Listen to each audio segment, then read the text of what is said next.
नमस्कार प्रेक्षकांनो, मालिकेच्या आजच्या भागामध्ये आपल्याला पाहायला मिळणार आहे की ऊर्जा आणि शौर्य आता दोघंही बोलत आहेत.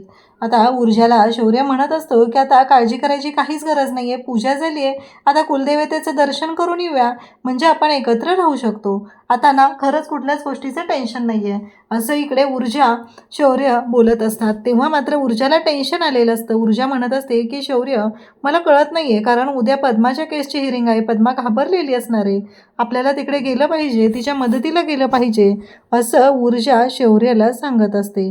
तेव्हा मात्र शौर्य म्हणत असतो की काळजी करू नकोस. तेवढ्यातच तिथे विजया येते, कारण शौर्य म्हणत असतो की आत्ता आपण कोर्टात जाऊया, त्यानंतर हुळबुट्टेंना भेटूया आणि मग बाकीच्या गोष्टी करूया असं त्याचं ठरलेलं असतं.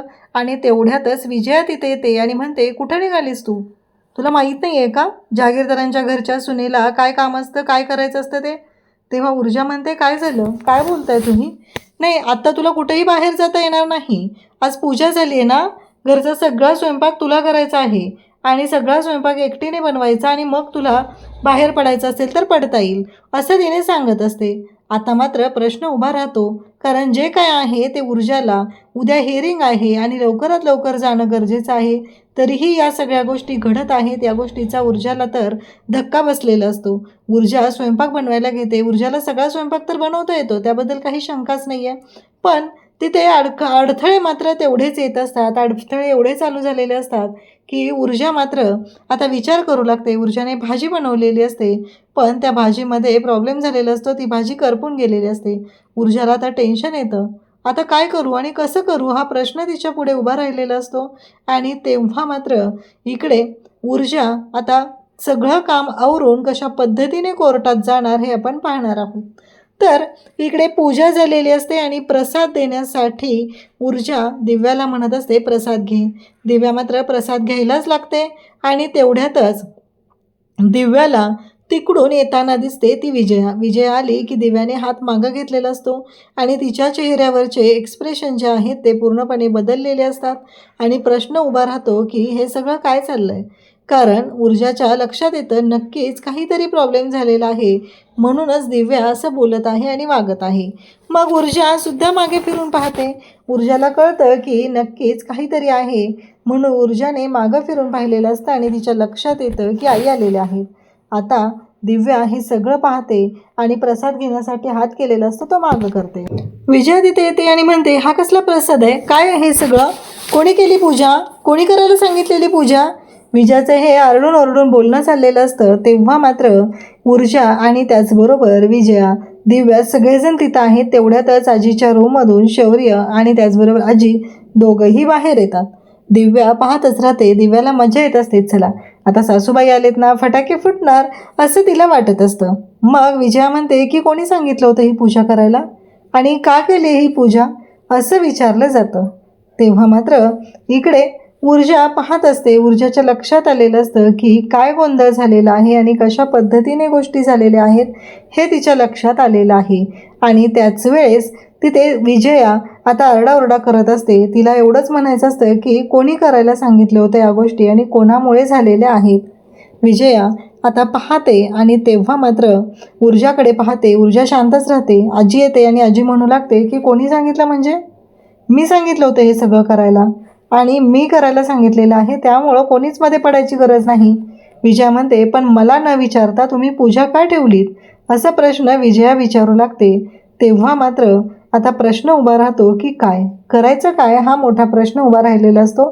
तेव्हा आजी म्हणतात की तू खोटं का बोललीस, गुरुजी अवेलेबल होते तरीही का असं सांगितलं की गुरुजी अवेलेबल नाही आहेत?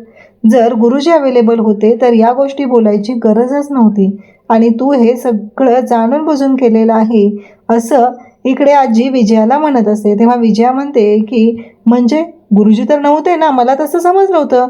तेव्हा आजी म्हणतात की मी गुरुजींना कॉल केला होता आणि गुरुजी आपल्या फोनची वाट बघत होते, त्यामुळं त्यांनी दुसरं कोणतंही काम घेतलेलं नव्हतं.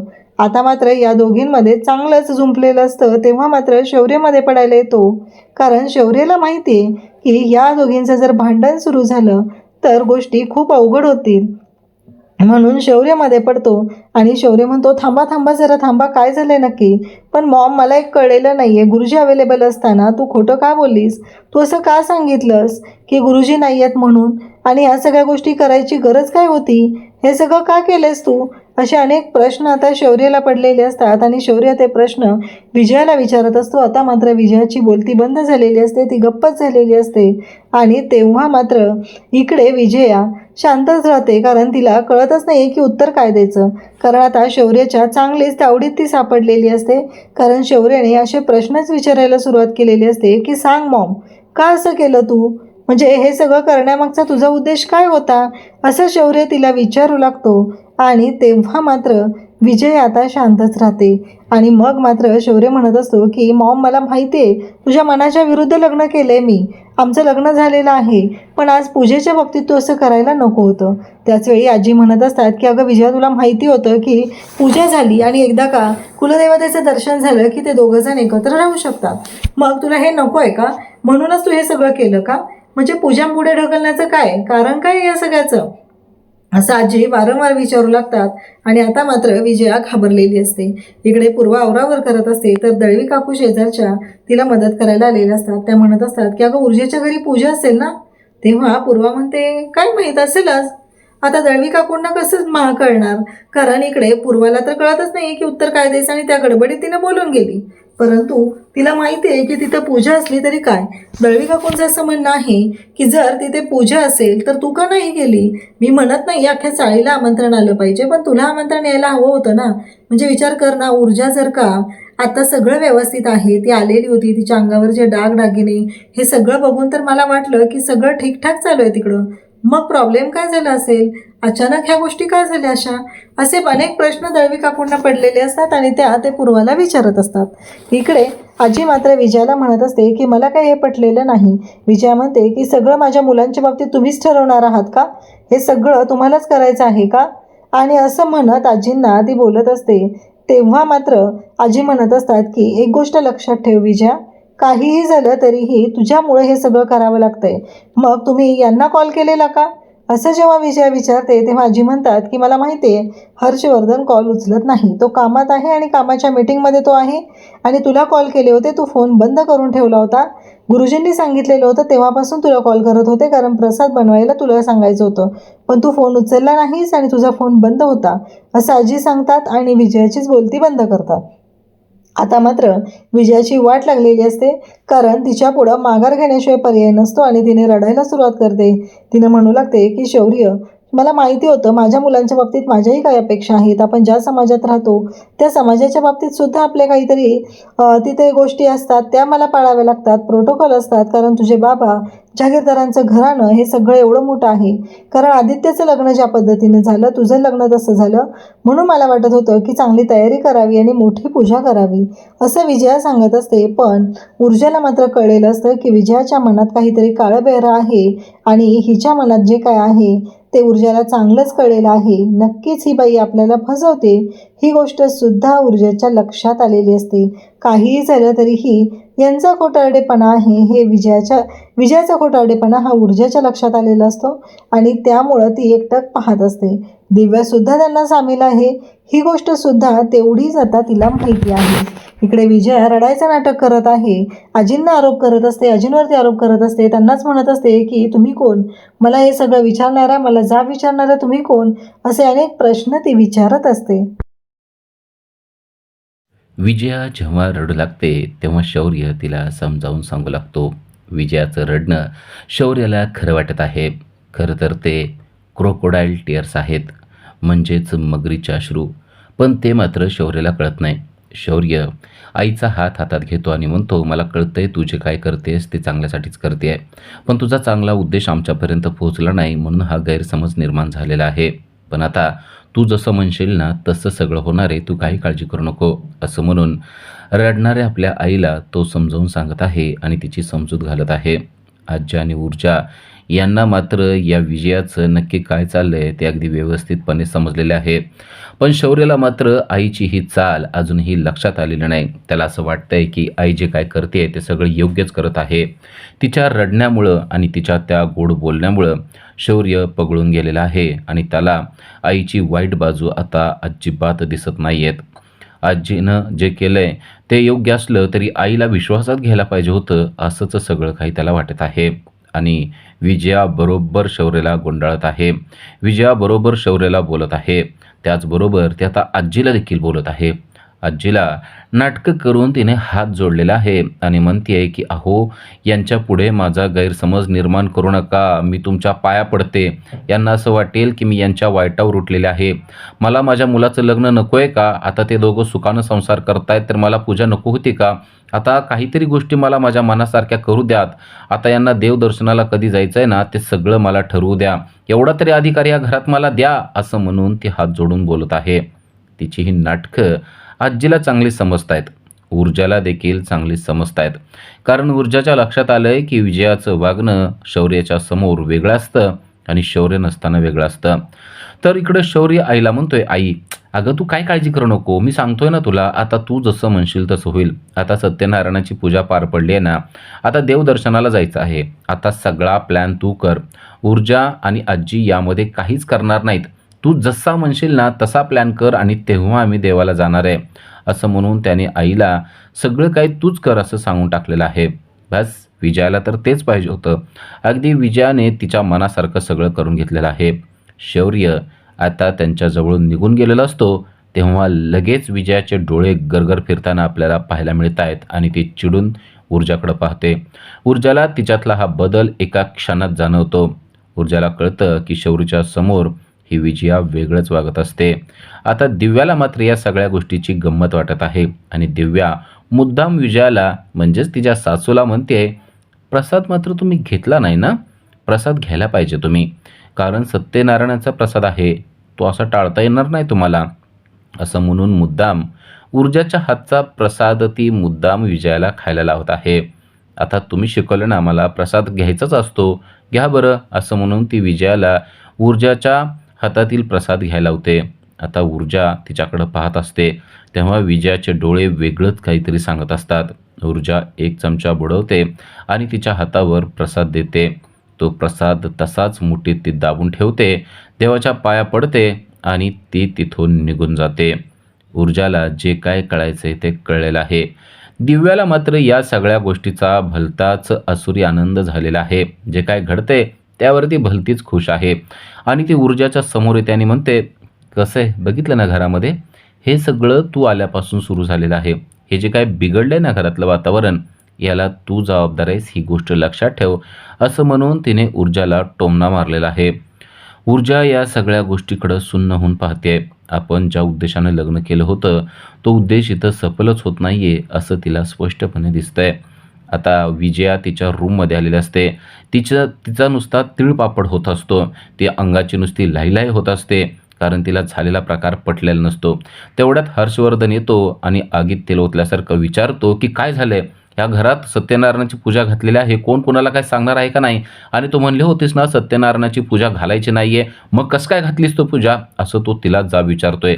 त्यामुळे ती चिडते आणि म्हणते, हो चिडा तुम्ही माझ्यावरच, तुमच्या आईला काय सांगू नका, हे सगळं तुमच्या आईनं घडवून आणलंय माहिती आहे का तुम्हाला. मी घरात नव्हते, मी पंडितजी सुद्धा नाहीत म्हणलं तर त्यांनी पंडितजींना सुद्धा बोलवून घेतलं आणि माझ्या गुपचूप तुमच्या गुपचूप त्यांनी ही पूजा घालून घेतलेली आहे, असं म्हणल्यानंतर आता हर्षवर्धनला देखील राग येतो. तो म्हणतो, आईनं केलं आहे सगळं. ती म्हणते, हो मला जसा जा विचारता ना आता त्यांना जाऊन जा विचारा. आईच्या पुढं हर्षवर्धनचं काही चालत नसतं. त्यामुळे तो म्हणतो, पण ठीक आहे, हे बघ आता हे झालंय ना तर होऊ देत, आता किमान त्यांना त्या देवदर्शनाला जाण्यापासून तरी तू थांबवून ठेव. ती म्हणते, हे बघा माझं डोकं आहे ना अगोदरच खूप फिरलेलं आहे, तुम्ही मला अजिबात आता काय सुद्धा सुचवू नका, या घरात माझी काय लायकी किंमत आहे ना ते मला चांगलं माहिती आहे. हर्षवर्धन म्हणतो, अगं मी तुला काय बोलतोय तुला कळतंय का, आम्ही तुझ्या बाजूनं तुझ्यासाठी चांगलं बोलतोय. ते म्हणते, हो चांगलं बोलतायत, पण या घरात माझ्या बाजूने एक तरी गोष्ट घडतेय का, मी तुम्हाला म्हणलं होतं त्या ऊर्जा शिंदेला इथं आणू नका, पण तुम्ही आणलं तिला, मला तिचं तोंड सुद्धा बघायची इच्छा नाहीये, तिला या घरातून जाणं गरजेचं आहे. तो म्हणतो, हो हे मला कळतंय. ती म्हणते, हो पण हे बाकीच्यांना का कळत नाहीये. तेवढ्यात तो म्हणतो, हे बघा एक गोष्ट लक्षात ठेवायची, हे सगळ्यांना कळत चालेल पण शौर्याच्या लक्षात हे आलं नाही पाहिजे. तेव्हा विजया चिडते आणि म्हणते, हो नुसतं मीच प्लॅन करत बसते, तुम्ही काहीच करू नका. आता हर्षवर्धन देखील चिडतो आणि म्हणतो, हे बघ माझ्या डोक्यात सध्या केस चालू आहे, त्यामुळं माझ्या डोक्याला दुसरा काही त्रास देऊ नको, कारण उद्या खूप महत्त्वाची हिअरिंग आहे आणि त्यासाठी मला खूप काही वाचन करायचं आहे आणि या केसमध्ये मीच जिंकलो पाहिजे, असं काहीतरी झालं पाहिजे. तेव्हा विजया म्हणते, तुमच्या डोक्यात नुसतं तुमच्या केसचं असतं. या घरात माझ्यावर काय अन्याय होतो, माझ्यावर काय कटकारस्थान रचलं जातं, हे तुमच्या लक्षात येत नाही. तेव्हा तो म्हणतो, तू जरा अति करायला लागली आहेस बरं का, कारण आता जे काय झाले ना ते भरपूर झालेलं आहे. मी तुला सांगतोय की माझ्यासाठी केस महत्त्वाचे आहे, त्यामुळे मी घरातल्या गोष्टींकडे लक्ष घालू शकत नाही. घरातल्या गोष्टींकडे तू लक्ष घालतेस ना, ते लक्ष घाल आणि काही केल्या त्या ऊर्जा शिंदेला या घरातून कसं काढायचं ना ते ठरव. विजया चिडते आणि म्हणते, हो, नुसतं मीच एकटीनं प्लॅनिंग करत बसायचं आहे का? तुम्हाला काहीच करायचं नसेल तर तसं सांगा. तेव्हा हर्षवर्धन पण चिडतो आणि म्हणतो, बास झालं तुझं आता, मी मगाचपासून तुला काय सांगतोय तुला कळतंय का? तेव्हा ती रडायला लागते आणि म्हणते, चिडा, आता तुम्हीच माझ्यावर चिडायचे राहिलेले आहेत ना, तुम्ही पण चिडा, शिवाय द्या, मारा, सगळ्यांना कळू द्या की या घरामध्ये माझी काही किंमत नाही आहे, नाही लायकीच नाही आहे माझी काय, हेच सगळ्यांना कळू द्या. असं म्हणल्यानंतर तो म्हणतो, हे बघ, मी चिडत नाही आहे, मी तुला व्यवस्थित समजावून सांगण्याचा प्रयत्न करतोय. तू ना उगाच बात का बतंगड बनू नको. मी तुला जे काय सांगतोय त्या गोष्टी नीट ऐकून घे. आपल्याला आपला प्लॅन सक्सेस करायचा आहे, पण त्यासाठी आपल्याला आपण जे काय करतोय ते शौर्यला कळलं नाही पाहिजे. हे शौर्यला जर का कळलं तर सगळ्या गोष्टी फिसकटतील. त्यामुळं तू जरा व्यवस्थितपणे गोष्टी कर. आता ती रडायला लागते आणि म्हणते, तेच तर मला कळत नाही आहे की काय करावं ते. ती ऊर्जा म्हणजे माझ्या राशीला शनी लागल्यासारखी लागलेली आहे. त्यात तुमची आई त्यांना मदत करते आहे. मी काय करू, असं म्हणून ती रडायला लागते. तेव्हा हर्षवर्धन तिला समजावून सांगतो, तिला बसवतो, तिचे डोळे पुसतो आणि म्हणतो, मला कळतंय की तुझ्यावर काय ताण आणि काय टेन्शन आहे ते. हे बघ, मी आहे तुझ्या मदतीला, काही काळजी करू नको. पण सध्या कोर्टाचं हेअरिंग माझ्यासाठी खूप महत्त्वाचं आहे आणि त्यामुळं या कोर्टाचं उद्याचं हेअरिंग होऊ दे. त्यानंतर आपण बघूया की काय करायचं आहे. तोपर्यंत तुझ्या डोक्यात जे काय प्लॅन चालू आहेत ना ते कर आणि त्यामध्ये काय मदत लागली तर मला सांग किंवा काही सल्ला लागला तरी सांग, मी तुला देईल. असं म्हणून त्यांनी विजयाला शांत केलेलं असतं. इकडे ऊर्जा अजूनही सिरियसच आहे. हातात प्रसादाचा बाऊल तसाच ठेवलेला आहे आणि तेवढ्यात शौर्य पाठीमागून आलेला आहे. त्याचा चेहरा आनंदी आहे आणि तो आनंदाने ऊर्जाला म्हणतोय, बस झालं आता, सत्यनारायण पूर्ण झाला, आता फक्त राहिलं देवदर्शन. एकदा का देवदर्शन झालं ना की मग मी तुला माझ्या रूममध्ये घेऊन जाणार, तुला माझी रूम दाखवणार आणि आपल्या प्रेमाचा सुखाचा संसार सुरू होणार. या गोष्टी तो बोलत असतो. पण ऊर्जा मात्र टेन्शनमध्ये आहे. त्याच्या लक्षात येतं की ऊर्जा टेन्शनमध्ये आहे. तो म्हणतो, सॉरी, माझ्या आईमुळं तुला खूप काय ऐकावं लागलं ना. तेव्हा ती म्हणते, त्याचं नाही, उद्या कोर्टात हेअरिंग आहे आणि त्यासाठी मला पोलीस स्टेशनला जायला पाहिजे, FIR चार्जशीट आणली पाहिजे आणि हे सगळं करायला मला वेळच मिळत नाही. मला थोडासा अभ्यास देखील करणं गरजेचं आहे. असं सगळं ती त्याला सांगत असते. तो म्हणतो, हो, आता तुझ्यासाठी कोर्टाची केस आहे, ती खूप महत्त्वाची आहे आणि तू त्याच्यावरच काम कर. उद्याच्या भागामध्ये आपल्याला पाहायला मिळतं की आता विजयाने नवीनच प्लॅन आखलेला आहे. ती ऊर्जाकडे आलेली आहे आणि ऊर्जाला म्हणते की आता सत्यनारायणाची पूजा झाली तर आपल्याकडं एक प्रथा आहे, आता तू घरच्या सर्वांसाठी स्वयंपाक बनवायचा आहे. हे ऐकल्यावर ऊर्जाला भलतंच टेन्शन आलेलं आहे. एक तर उद्या हेअरिंग आहे, चार्जशीट आणि FIRची प्रत आणायसाठी तिला जायचं आहे. त्याचबरोबर उद्याच्या केससाठीचा स्टडी तिला करायचा आहे. हे सगळं सोडून विजयानं तिला सांगितलं की आता स्वयंपाक करणं गरजेचं आहे आणि ते केल्याशिवाय काहीच पर्याय नाही असं देखील सांगितलं आहे. आणि बिचारी ऊर्जा सगळं सोडून स्वयंपाक करत बसलेली आपल्याला पाहायला मिळते आणि ते सगळं करत असताना तिनं केलेला भात करपलेला देखील आपल्याला पाहायला मिळतोय. आता या सगळ्या गोष्टी कशा मॅनेज करायच्या असा मोठा प्रश्न तिला पडलेला आहे. उद्याचं कोर्टातलं हेअरिंग, त्या पद्माला न्याय मिळवून देण्यासाठीची ऊर्जाची चाललेली धडपड आणि या सगळ्यामध्ये विजयाचे चाललेले कटकारस्थान, आता या सगळ्यांवरती कसा मात करणार आहे ते आपल्याला उद्याच्या भागामध्येच पाहायला मिळणार आहे. अशा सिरियलच्या अपडेटसाठी आजच आमच्या चॅनलला सबस्क्राईब करा. थँक्यू.